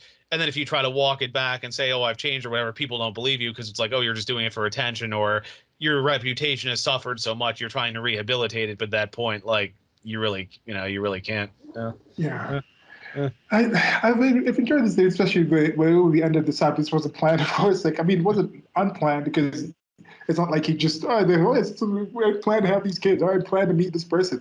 Now, Stephen entered this relationship with entire knowledge that he wanted to find a partner for the future. They talked it over. She's also participating in this thing. It's not an accident. We're adults. We have agency. So it's not just accidental that you find yourself with people you consider low quality. Once you're an Yeah. adult, you have the ability to make certain changes in your life, and you have a decision-making ability. You're not being tricked into a relationship. You weren't tricked by that guy who ghosted you. You weren't tricked that this woman was actually not like wife material. Like you entered this relationship as an adult. There's questions you could have asked. There's things you could have said about yourself. There's improvements you could have personally made. In most cases, there's very few people who can truly say like I was completely bamboozled. I didn't know what I was walking into. Maybe I was drugged. No, you don't get drugged like repeatedly, day after day after day after day after day. You don't have friends who don't listen to you day after day after day after day, who don't warn you from negative things day after day after day. These are things that you as an adult should be able to actually see and observe and realize you can improve your situation. And I think to that end, maybe this is a proposal to you. We didn't really discuss this before, but I think it might be cool. Like I'd thought about this with the I Know Great People series. Our friend Stan, I don't know if you remember Stan, big buff guy, Oh blonde yeah, guy, yeah, you're Freedom Agent. Polish, right? Yeah, yes. Yeah. He's moved to, him and Silky got married and they moved to West Virginia. They moved to like down South Carolina first, now they're in West Virginia and things. And I wanted him to come with the I Know Great People series as a couple who's in their 20s, met in New York City, decided to move out of the city, got married, now have a kid. I want to talk about this more because I think in the relationship spaces, there's a lot of people talking about how negative people are, how bad relationships are. There's a lot of self-improvement of the actual relationships. But maybe I just haven't had access to it, but I don't really see enough people talking about how relationships still work. Because majority of relationships still work for majority of the time. Yes, things happen in something that works, something can happen, you can break stuff, but majority of the time you're in a relationship, it's quote unquote working. So I'm thinking maybe we can have more people on. We have different friends who are married in different relationships and different kind of standards who have had previous relationships. But maybe to have a situation, I don't know if you've seen more people talking about marriages at work. How did people meet? How do people have successful marriages? I'm sure there's content of people talking about things like this, but I think it would be interesting to have people on who we can find and reach out to and maybe figure out their just to talk to us about their weddings and their marriages and how they met, things like. I think it would be a positive thing just for the world. I'm also interested because I'm also looking to see how I can get in that kind of situation as well. I don't know if that would be something that would be interesting to you.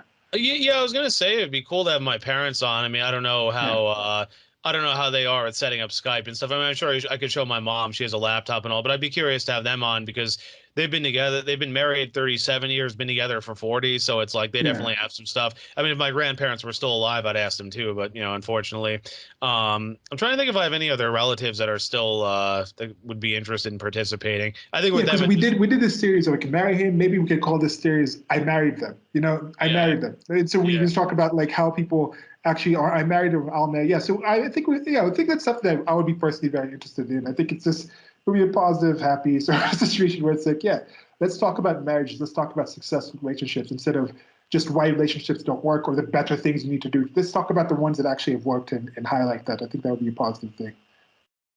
Yeah, it's about all I have to say. I think Yeah. that's yeah.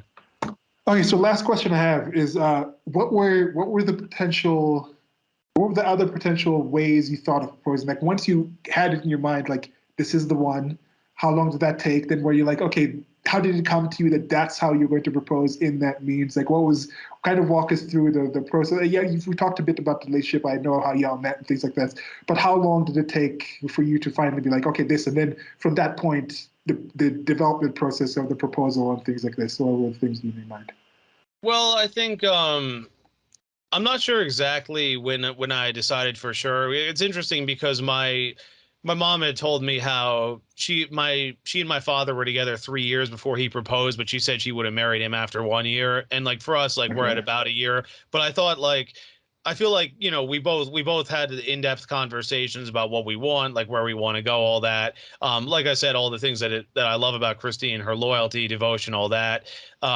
It's like I have this instinct that tells me that like if I pass her up, I'm gonna regret it, especially down the line. Dating around's not really gonna help. So I was thinking like, okay, how do I go about this and all that? Because I mean, again, I've never been engaged or anything. I don't know anything about rings. So uh, I went to Macy's, bought a ring. Like I kept this quiet. I didn't tell her anything. I really liked the design. And I was trying to think of like when to do it, and I was trying to think because February 25th was our first official date, but that's I mean that's getting closer now, but like when I knew I wanted to do it, I didn't want to wait and wait and wait. And then Mhm. I thought Christmas because again, I love Christmas, one of my probably my favorite holiday. It's the 25th, which is the anniversary. It would be with family, would be, in for the presence of family. I mentioned that in the engagement video if you saw it. I thought, because it's like her first real Christmas, I thought that was really cool. And I just thought like I thought it'd be a really nice surprise, and I thought the only other dates I could think of were like New Year's, which is kind of cliche, Valentine's Yeah. Day, that's cliche. Her birthday's April 1st, so that's like a little ways away. So I just thought overall, I was like, yeah, this would be a really good time to do it, and she was very happy, and it Yeah. like it feels really good now. No, it just feels really cool now to say like my fiance because she was engaged previously, so she said my fiance, but now when she says that, I was like, no, you mean like, your current one or, Aw. and, but it was cool. But then I see her calling me that too. And I can say like, my now fiance, and I'm very proud to say that. And, we're already laughing because this already. I don't know if the audience knows, but my mother's name is Christina. She's Yeah, Christine, I so was she'll thinking of she'll bringing be that she'll up. be she'll be Christine Kirschner and versus Yeah. Christina Kirschner, which is kind of funny. But yeah, I'm really excited. It'll be good. And I just feel like a lot of things in my life are coming into focus now, like getting back on track with the diet. I splurged a bit during Christmas with sugar and alcohol, but now I'm Same now here. I'm going now I'm going back to cutting back. I need to get in the gym again too. It's been a while. Um, watching the money, just more focused about, where my life is going. I want to read some books on restaurant management, actually. Danny Meyer is a good book that's been recommended. Just, really focus on my career, where I want to go, finances, all that, keep up my health, and, just tune out a lot of the noise and distractions. Like, obviously, we can still do these videos. I'll still hang out with people, but I'm just going to spend less time dicking around on social media and other stuff, because it's like, it's diminishing returns. The returns weren't even really that great to begin with. And it's like, I just need to really be serious about the future. And I just think, I don't know, maybe I'm finally growing up to a degree at 34, but, well, I guess that's how life goes sometimes. I don't think it's necessarily growing up, but it's just it's growing. It's growing Yeah. and just having a different focus where now you realize like the things you're doing in the past were returning for other things, but now the focus, the central part is that relationship. It's a different relationship. As a fiance, that's not a bachelor. That's not somebody dating. That's a different phase of life. So you're just growing to this new phase of life, which completely makes sense. Like it's tough to do important things that happen in your life that don't change who you are. And I think a lot of people approach relationships and expect, like we mentioned, if you're already perfect, then why should anything else change? If you're already perfect, any change is a chance of losing perfection. So if you're approaching your relationship saying, "Oh, I'm perfect the way I am, so now I'm dating this person. Why should I change anything in my life?" And why are you dating the person? Like it's it's a situation where growth and change is not necessarily a negative thing. If you understand that you can form into something else, you can alter into something. You're creating something else that's different. Yeah. So yeah. Yeah. Yeah. Yeah, I'm very I'm very optimistic. I'm very happy with my new job. I think I'm in a very good place. Again, you get the finances in order. Like, you don't have to live. You don't need a fortune to live here, because they always talk about how expensive New York is, and I mean, obviously it is, especially with inflation. But it's like there are ways to save money. Like, I still pay cheap rent. I mean, I live in a tiny room, but do deal with that. Eat out less. There was something with my internet bill where there was a drop because of COVID, so I'm saving money on that. Just cutting out like little subscriptions that I don't use. Like, I use like Netflix, but it's like $10 a month, but we watch a ton of stuff. Just, all these little things I'm trying to cut out so I can save money. I'm not really, I haven't been doing too much investing. I'm still holding some stocks, but the market's been kind of choppy, so I'm like a little Yeah. wary about it. I may buy some stuff and hold for the longer term, but if I have a little bit, what I may do is when I draw up my budget, I may have like a little bit of discretionary income. Like, I've been telling some people, buy some stocks that, like, companies that aren't going out of business, but the stocks are at current lows, and then when things are good again, sell them, like Yeah. things like that. Just so I can keep growing my money over time. But I'm a little wary about active trading. Some people think the market's just going to be sideways this year because there's so much uncertainty. Who knows? But like, getting my finances in order, and like, and build up my savings again too, like, with money from my job. So I think Mhm. overall I'm very optimistic. I think this is going to be a good year. Just got to make these new habits I'm developing, make them permanent, and hopefully lifelong. Yeah. Yeah. Yeah. Well, I think you will do it. I think you'll be great at it. It's been good seeing your relationship like evolve and grow, and it's good to. I'm excited for this next phase of your life and to be here along with you. And hopefully, I'm not one of those friends that drops off. I don't think I will be, but I'll be right there with you. And I really appreciate your time, and I'm glad to hear that you'll start switching to these things, but you still get to be in there. And we've talked about this before. I also need to do things to improve my life, as I've mentioned before. And part of the social is like I'm at the point where, yes, we've talked about the shadow banning things. Like I just talked about things and posted certain things where I was like, I don't really care about algorithms. I don't care. I'm just like posting whatever. And that's gotten to a point where it whittles down that people even see your stuff. Whether it's people just like, I'm tired of these posts, or the algorithm saying, you need to stop putting these trigger words. We know these kind of things exist, to the point where I'm like, what am I even posting anymore? So we need to also, I also need to focus on getting some more focusing, where Stephen has already mentioned, it's like, now that he has his life more organized, we're still going to be having these conversations, get a situation where we're posting more in a more organized type of way. We definitely need to get a separate place outside of YouTube, where there's one location you can't get this content, the I've married them content, the previous stuff that we have, and all these other ideas and things that we're working on, to get that, to be more independent and working on that, where that is the primary thing we're putting in the socials and things like that, or maybe just some places where we just once a week or a few days we just post like links. So there's different ways to do this, but this content is going to be coming. We finished with Marry Him. If you've enjoyed this conversation as much as we've enjoyed having it, I get some appreciation from this sharing this. There's a few people watching it, but some of these things do get a bit connect with some different people in different ways. You can share it, like, share, subscribe, all these things. There's a lot of other conversations we've had and a lot more things coming. There's some things we've recorded that I still haven't posted up. But yeah, so otherwise, Stephen, again, thank you very much for sharing this with me, both the book and especially your relationship. And send my thanks to Christine for putting up with you and being and helping you become the happier person that you are today. To have her, and also thanks to the Kirshner family for raising Stephen to be the man that he is today, and things like that. And yeah, so anything else you want to say to the peoples about Marry Him and marriage or anything? No, just again, I highly recommend the book. I think, again, whether you're single, younger, looking, to you're questioning your own relationship outcomes.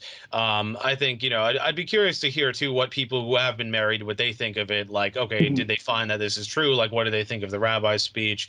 Again, men and women, even though it's written for women, it's still valuable for men. Again, I want to check out the wife school thing too. Obviously, I'm not becoming a wife, but like, I'm curious to hear about like raising a family on a budget and things like that, and like how to organize a household and all that. I think that stuff overall is very good. I mean, you and I have talked. Economics comes from the word household management, and it's like, it starts by managing your home and other things. Yeah.